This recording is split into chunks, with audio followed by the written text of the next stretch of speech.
Hey, welcome in. I'm Rita, and this is the story I'm telling myself. If you've ever felt like you're standing in your own way, you are not alone. Let's get into it. Allison Sherwin, welcome to the Story I'm Telling Myself podcast. I am so excited to have you today. Thank you, Rita. I'm excited to be here. Oh, well, and I know we have a lot of people joining us for this live because they want to hear your story, as they should. So if you are joining us, and hop into the comments, say hello, welcome our guest, Allison. And Allison, I'm going to let you introduce yourself to everyone. Okay. Well, I am Allison Sherwin. I am an entrepreneur for corporate guru. I will say that. I was in sales for the majority of my corporate career, 15 plus years, and I decided to make the leap into entrepreneurship. I started a business, Threads and Honey. It was an embroidery business, and set out on Etsy. I really just wanted it to be a creative outlet initially, and it morphed into something much, much bigger. So after corporate, I eventually resigned. I took the leap and did Threads and Honey full time. So we started on Etsy. We grew from one set of cocktail napkins to multiple items, and then started our website too. So we were on Etsy, we had our Shopify website, and then we were also on Minted for a short time. But yeah, I owned the business for almost 4 years. I took it from scratch. It wasn't just an idea that I had, and it started in an upstairs bedroom of my home. And then we moved to a different location. But what started as just a small idea turned into an international company, which was amazing. And I've recently sold the company. I turned it profitable within 3 years and made an exit. Yes, and we're going to get into that here in a minute. We're going to talk all about that and the internal stories about that journey. If you want to connect with Allison, she would love to connect with you over on LinkedIn. So Allison Sherwin, she is in Louisville, Kentucky. So I don't know how many Allison Sherwins are out there, but if you're looking for her, you can add Louisville or Kentucky, and you will probably get that down and find her. And you know what? Connect with me, friends of the show, and then you'll have somebody who's a first level connection with her. Will make it easier for you to get to her, because I know sometimes LinkedIn gets funky when you're not at least a second level connection with somebody. So Allison, we're going to get right into the show today. Again, if you are with us for this live episode, we want to see you in the comments. Come in and say hello, welcome Allison, and be sure that you are adding to the conversation today. So you were at this peak place. I mean, you had this vision, you stepped into it fully, you were delivering to that. But there was some internal narrative going on that was getting in your way. Why don't you step us into the story wherever you want about what was happening behind the scenes in your own mind? Okay.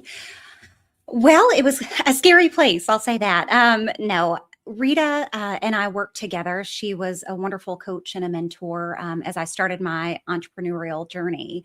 But entrepreneurship is hard, and there are a lot of things that people don't talk about with entrepreneurship. Everyone, puts out their highlight reels and all of the good stuff that's happening, but behind the scenes, it really can be a mess. So for me, initially, a lot of it was just imposter syndrome. As an entrepreneur, you have to wear so many hats, and you have to be in parts of the business that you didn't even know existed. And so I didn't know what I didn't know. And so I was stepping into really uncomfortable places and just learning. But that's where the growth came through those learnings. But it was hard. It was just really, it's really mentally hard. Yeah, it is. It is mentally hard. Look, growth only comes by stepping outside of your comfort zone, by putting yourself in those new situations. Otherwise, you're just, you're just on the treadmill doing the same old thing. But that does not mean that it doesn't come with all of those stories of fear and self-doubt.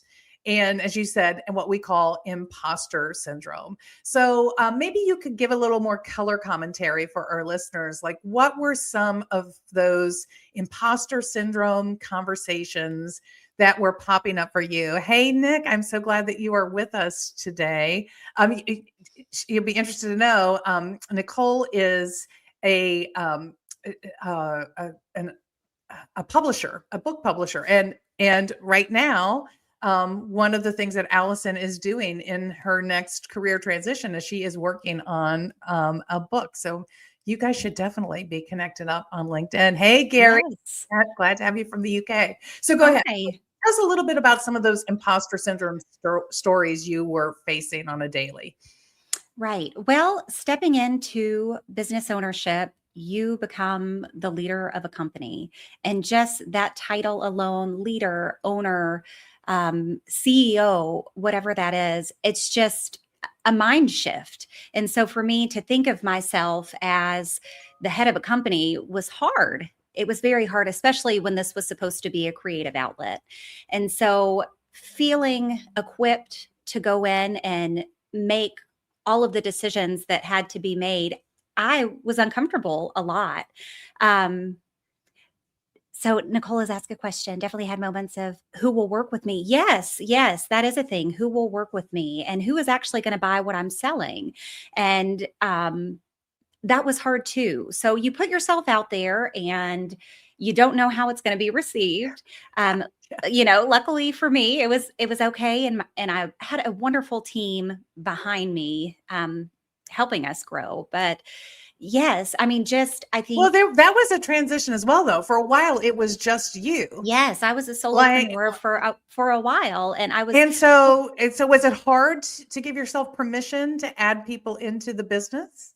It was one financially. It's labor is one of the biggest expenses in a business, and so sharing the profit from the business was hard, but in order to scale and grow, and it was definitely necessary. And once I started to bring people in, I remembered how much I missed being part of a team.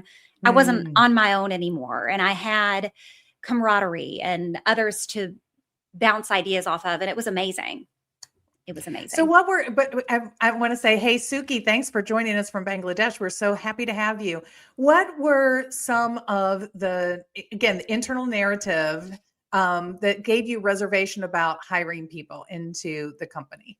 Was it about like your profitability, about the cash flow, or? I mean, it wasn't all profitability. That was you have to be very strategic about who you hire, one, because it has to be a good culture fit. So as the CEO or the owner, you're head of culture too, and creating that culture and making sure that you find people who fit inside that and who are going to perform well at work and who are going to enjoy that. So, I mean, there's this, I'll call it the social part of it, but there's also the financial part, which is a huge part. And so hiring people, and as that imposter syndrome, are they even going to like me? I mean, are they even going to work here? Is anybody going to stay? Are they going to leave after they come and see how big a mess this all is? And, but it's through that you develop those processes and you do goal setting and you get everybody on the same page. So had I not had, other people to work for, I'll say work for, and then, a lot of the goal setting and moving forward probably would not have been done without them, if that makes sense. Yeah, it completely makes sense. Congratulations on your 8 books in your first year, Nicole. Amazing. And this is something that you have in common with our guest, Allison, because your trajectory was a very rapid uptake. Because of your background in merchandising and buying, you understood the marketplace well. You were brilliant at how you put your product out and how you grew Threads and Honey. You really did that in such a smart way. But in some ways, it made you a victim of your own success. It did, and it did take off quickly. And as I mentioned early on in our conversation, that I just wanted this to be a creative outlet. I was still working in my corporate position as a director of sales. And when my kids were going to sleep at night, I was doing my second job as the owner of Threads and Honey. So I started this business with one set of cocktail napkins in my Etsy shop. And it was around Kentucky Derby time. And I had never embroidered anything before. I did not know how to use an embroidery machine. I didn't know how to even turn one on. So I thought, well, I'll just teach myself how to do it. I'll set the goal of selling, 5 sets of napkins.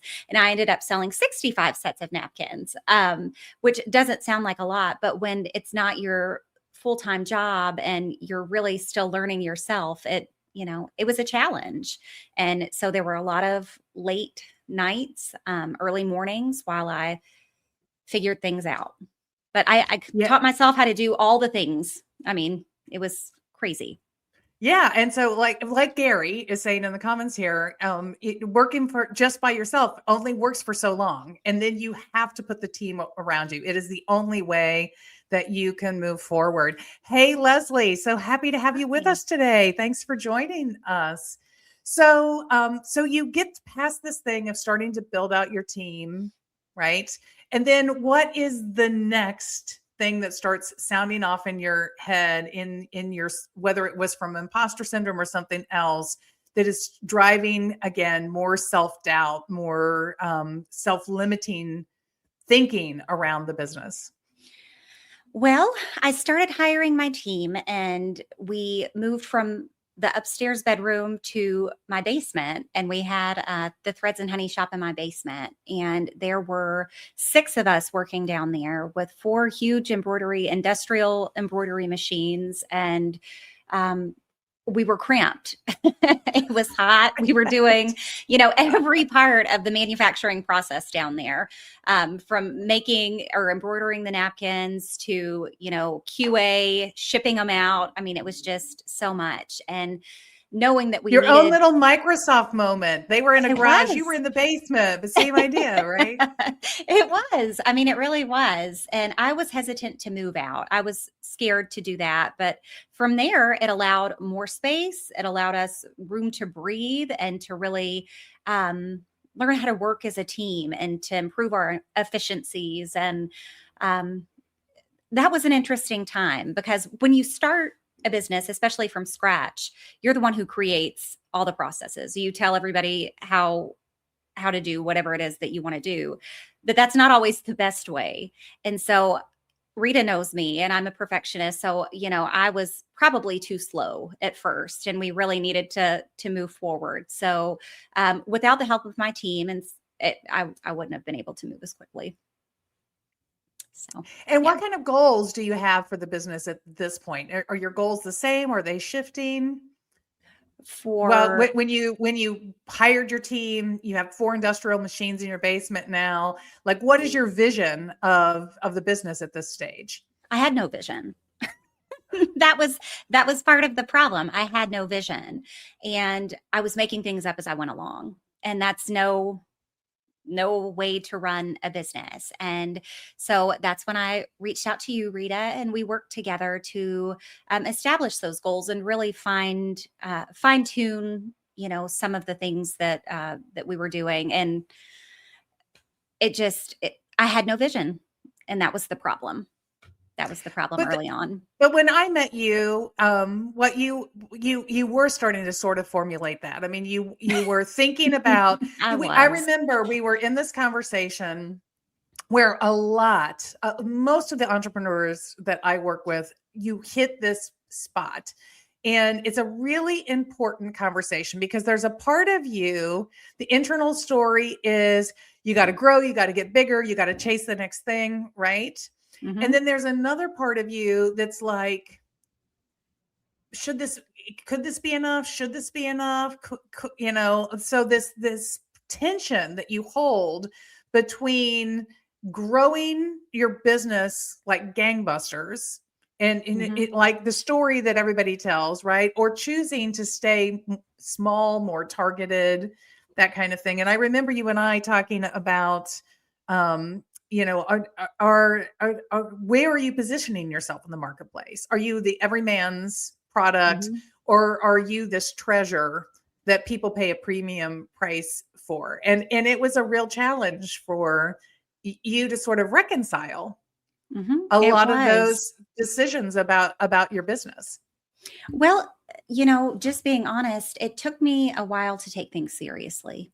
Does that make sense? Just because I Mhm. thought, well, this is a fun hobby. This is something that I'm going to go and try, and we'll see how things go. But really, I mean, we were in publications. We were, we positioned ourselves as a luxury item, and we were that treasure, as you mentioned. And we built a following on Etsy, and we had a lot of repeat purchases. And it was then when people were coming back and we started receiving the feedback on Etsy because people put in their reviews. It was then that I thought, okay, this is a legitimate business and I need to really take things seriously.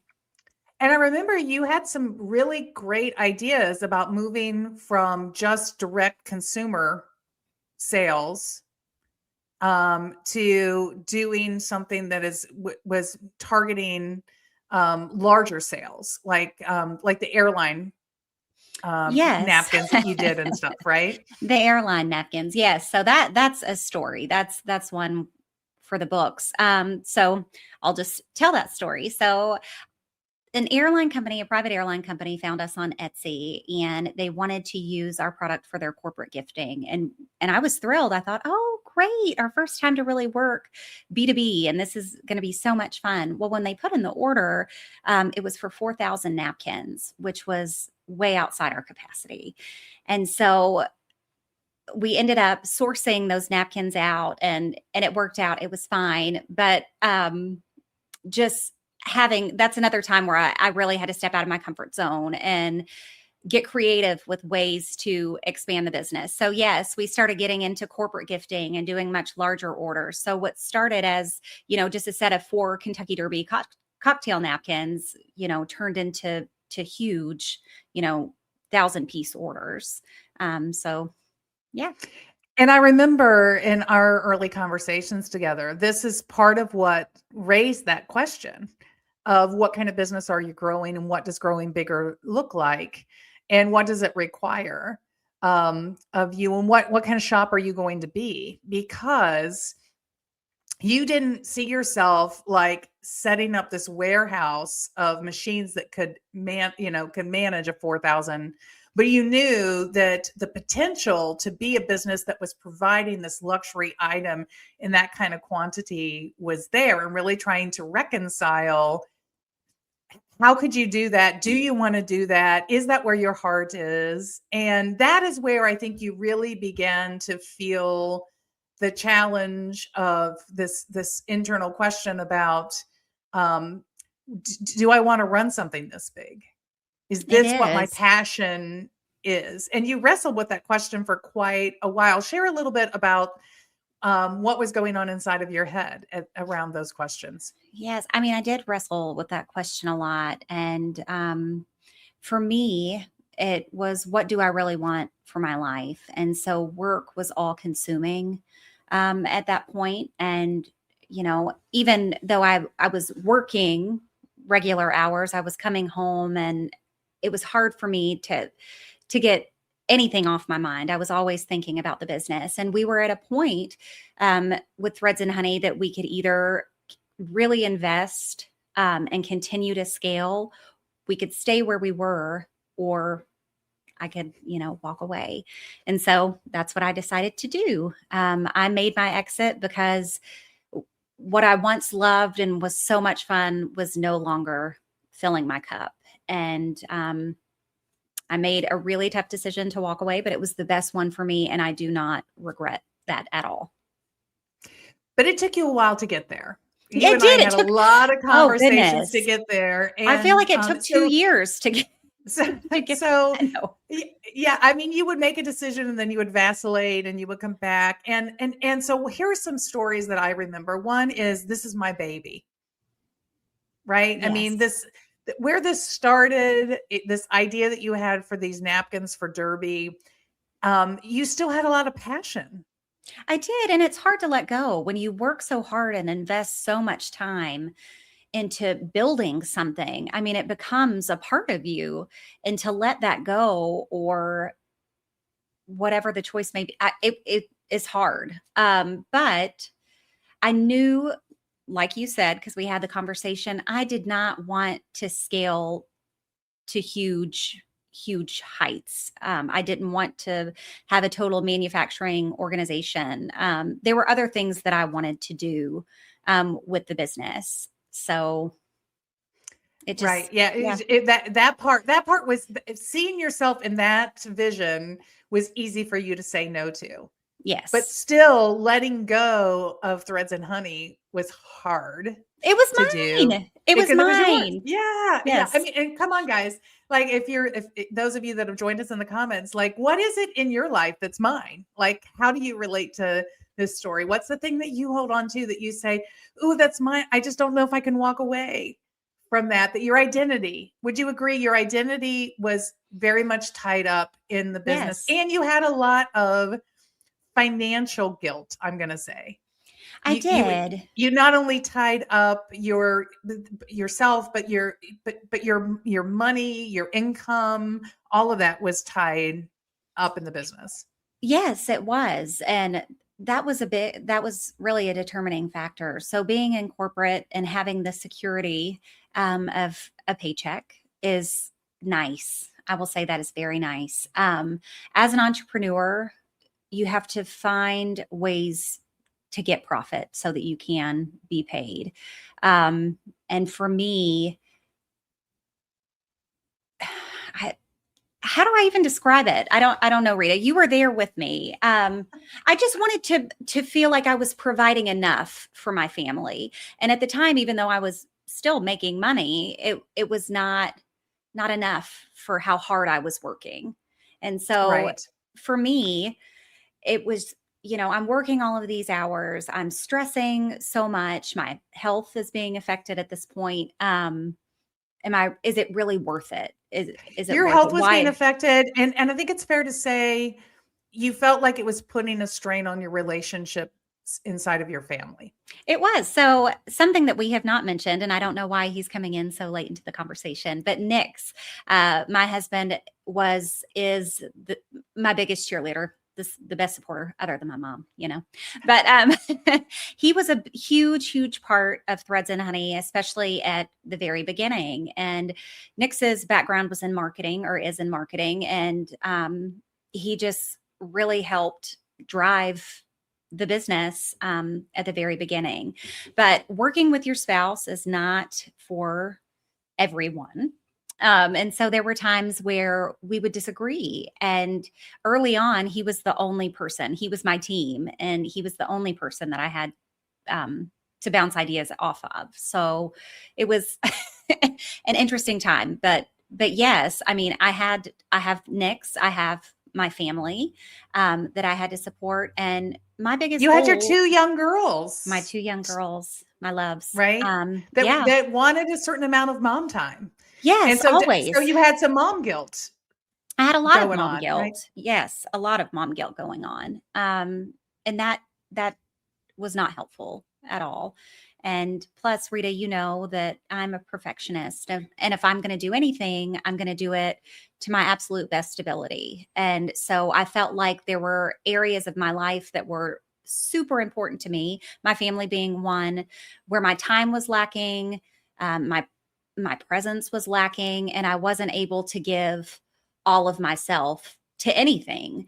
And to me, that was the worst part about it. Yeah, I recently heard this thing that said people focus on health, wealth, or relationships and where you put your attention. And I think you were really caught in the crossroads of those three things all at once, of like really feeling like you're in the middle of this business. You were feeling the least healthy you had felt in a long time, right? Yes. You were feeling the health impact.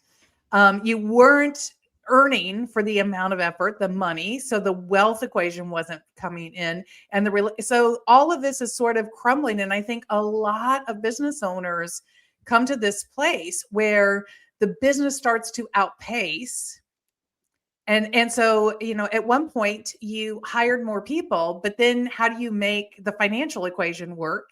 Because payroll is such, such a difficult cost, right? It is. So you're trying all of these things, and it's like the messy middle of the growth phase, right? Like Mm-hmm. I met you when you were really feeling stuck in the messy middle of the growth of this business and thinking, I don't know if this is for me anymore, but it's my baby. Yes, that's exactly how it was. It was, I didn't want to give up, and I am not one to give up. And I felt like at the time that that's what I was doing. I was quitting, and quitting was never an option. Um, Let's say that again, because and if you're in the comments, if you can relate to this, because I certainly can. This idea of in the middle of all of that, that, that trifecta, but still feeling like I'm not a quitter. I don't quit. Quitting is admitting failure.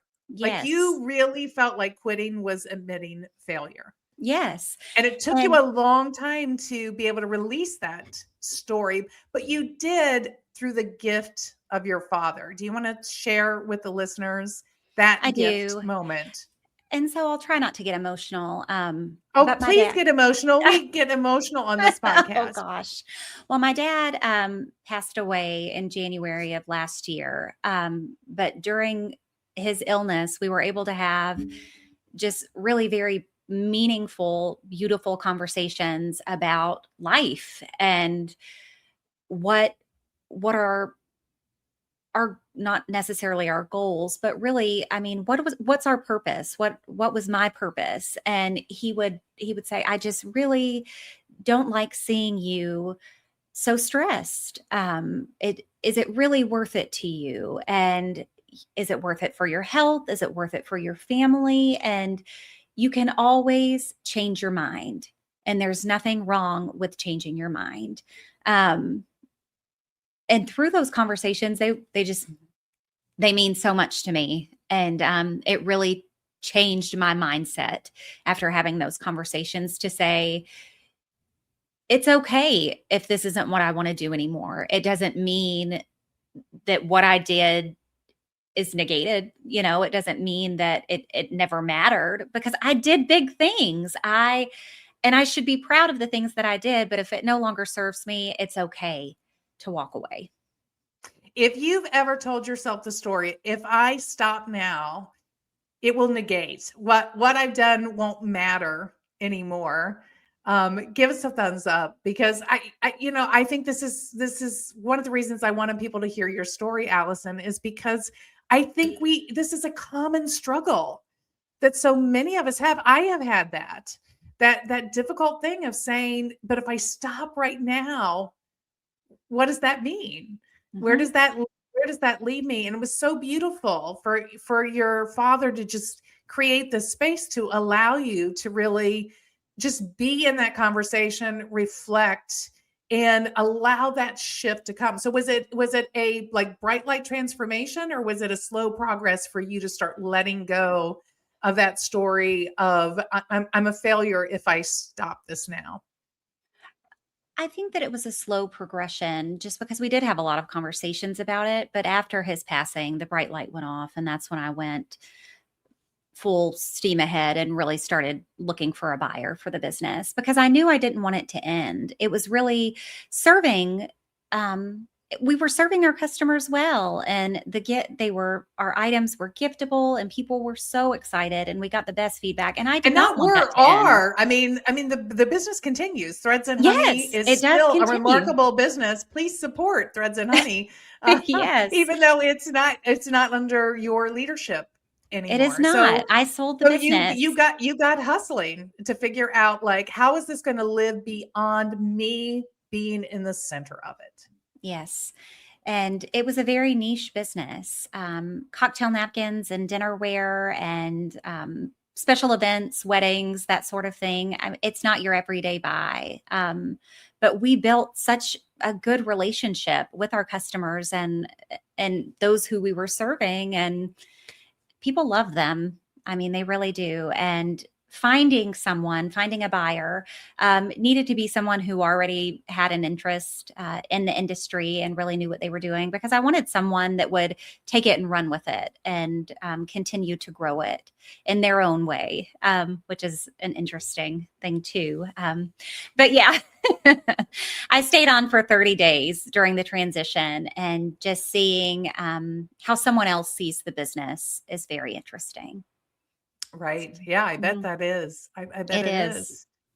And so I remember when we met for coffee together to talk about you coming to the podcast, I was struck by how resolute, because I had seen you have these moments where you're like, I'm going to sell, I'm going to find a buyer, and then retrench and go back to, no, I'm going to hold on to it. I'm not ready to let it go yet. And you were so clear and calm and resolute about this decision.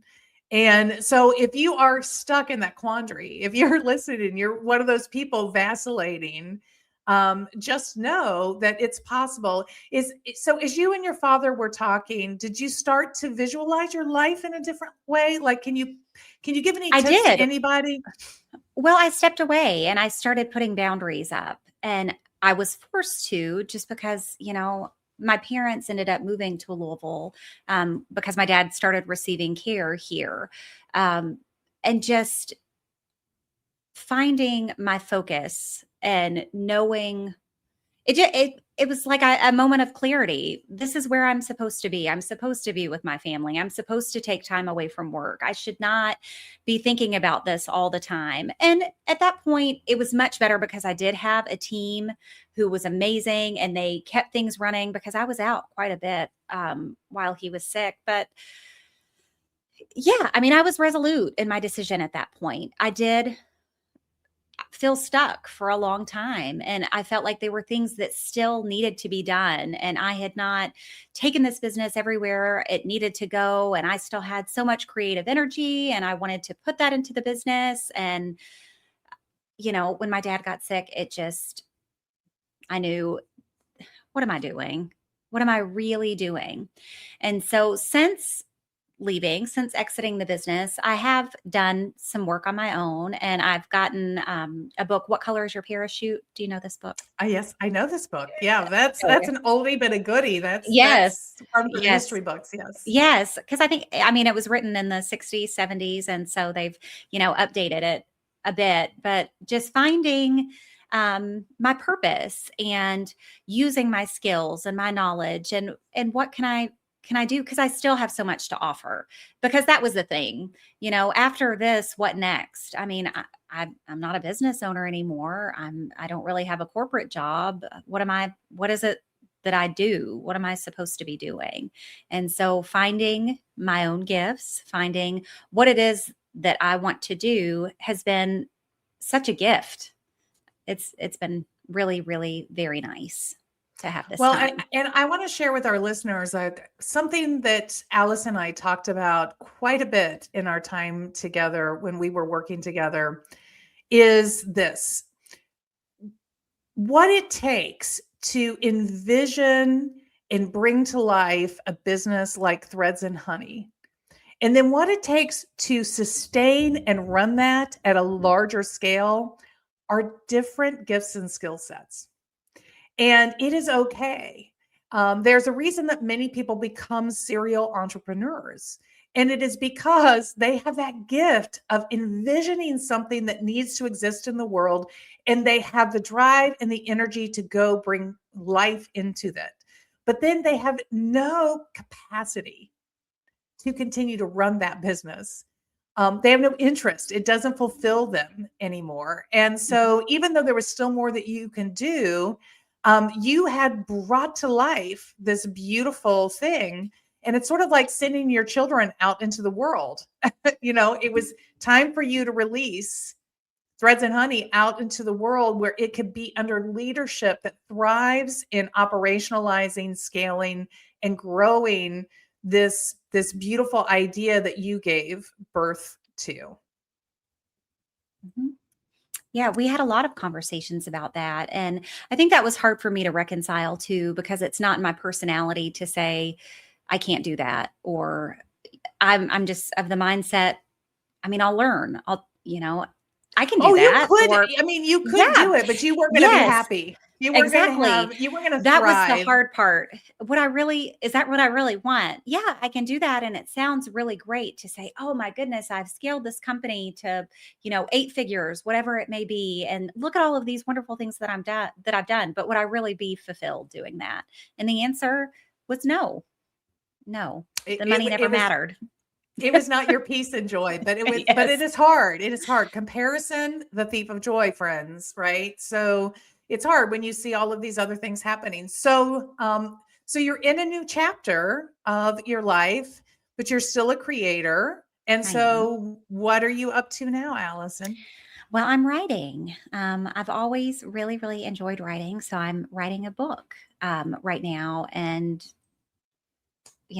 Nick's, we talked about Nick's earlier. My husband has his own business. And so he has asked me to come on and help with his business. So I'll be moving into entrepreneurship, partnership, and learning to navigate again with my spouse in business. But I'm just happy. I'm happy with where I am now. And I was given the chance to breathe. And that's why I said it's such a gift. With selling my business, it's given me time. It's given me time to decide what my next steps are and to really reflect on the things that I did do. I mean, because when you're in the moment, you're like, what am I really doing? And but looking back, I grew something from absolutely nothing, right? And so it became a 6-figure business. It was in the top 5% of all of Etsy shops ever. We were getting unpaid media. We were in Food Network. We were in The Observer, House Beautiful. It was an amazing ride. And I learned so much about myself through that journey. Gary Spencer, who is with us, one of the things that I've learned about him through our year and a half of conversations on the ledge is that he often, after starting a business and then selling it or moving on, would take a whole year off to really, just reconnect with himself, really get clear about what's the next thing he wants. In education, professors take sabbaticals, but in business, we have a hard time giving ourselves space to just be able to sit in the silence, in the quiet for a moment, to reflect and to re-envision what we want. And so I hope, listeners, you will take away at the close of this conversation that this space that Allison is talking about is something you can give to yourself, and you will emerge on the other side of that better, at least in terms of your mental health and fitness. That is having done that. Yes, a huge part of it. And I couldn't have moved forward without taking this time. And it's just been such a gift. Any final words of wisdom or tips you want to share, Allison, before we close the episode? Well, really, it's okay to change your mind. Changing your mind, walking away doesn't mean that you failed. It means that you're going a different direction. And for me, just because I walked away from a business I created doesn't mean that I'm a failure, because I'm not. And I still have so much to give. And I'm going to use the gifts to fulfill my purpose and to be happy. And so if you're in a place now where you feel stuck, you're not stuck. You're never stuck. Take the next right step and take the step that's right for you. Yeah, and it starts by challenging those stories that you tell yourself. And, one of the smart things that you did all along the way, and Nick supported you in doing, was working with me as a coach to really help you do that work. And it was a privilege to You're the best, Rita. Alongside you. Oh, thank you. Yes. Thank you. I appreciate that. Yes. All right. Well, we are going to say goodbye to today's episode. Thank you, Allison, for joining us again. Find her on LinkedIn, Allison Sherwin, and she is in Louisville, Kentucky, to help you narrow down the Allison Sherwins out there.